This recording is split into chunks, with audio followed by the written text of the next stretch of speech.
সবাইকে স্বাগতম। আজকের এপিসোডে আমরা একটি গাণিতিক সমস্যার সমাধান করব। এখানে দেয়া আছে √8 - 2 √15 ইজ ইকুয়াল টু হোয়াট।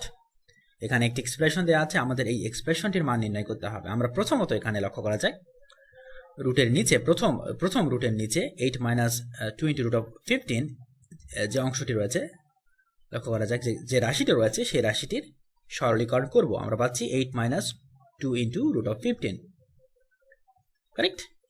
এখন √15 এই সংখ্যাটিকে আমরা √3 × √5 আকারে লিখতে পারি, তাই না? এবং লক্ষ্য করা যাক 3 এবং 5 এর যোগফল কিন্তু 8। তাহলে আমরা এখানে লক্ষ্য করা যাক 8 কে 5 + 3 আকারে লিখলাম, এবং আমরা √15 কে √3 × √5 আকারে লিখলাম। তাহলে এখন কিন্তু আমরা পরিষ্কারভাবে বুঝতে পারছি যে আমরা এখানে a + b, আমরা এখানে a² + b² + 2 - 2ab এর সূত্র এখানে পাচ্ছি। সেই প্যাটার্নটা আমরা এখানে খুঁজে পাচ্ছি। a² + b² - 2ab এর প্যাটার্ন আমরা এখানে খুঁজে পাচ্ছি।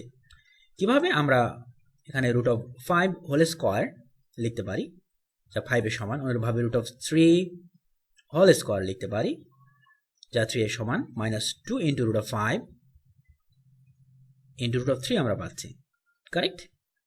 লক্ষ্য করা যাক আমরা যদি এখানে √5 কে a বিবেচনা করি এবং √3 কে আমরা যদি b বিবেচনা করি, আমরা এখানে কি পাবো?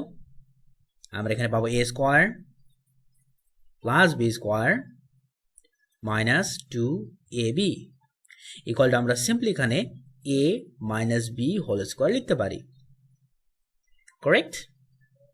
এখন এখানে a এবং b এর মান যদি আমরা বসিয়ে দেই, আমরা এখানে লিখতে পারবো √5 - √3 হোল স্কয়ার, কারেক্ট।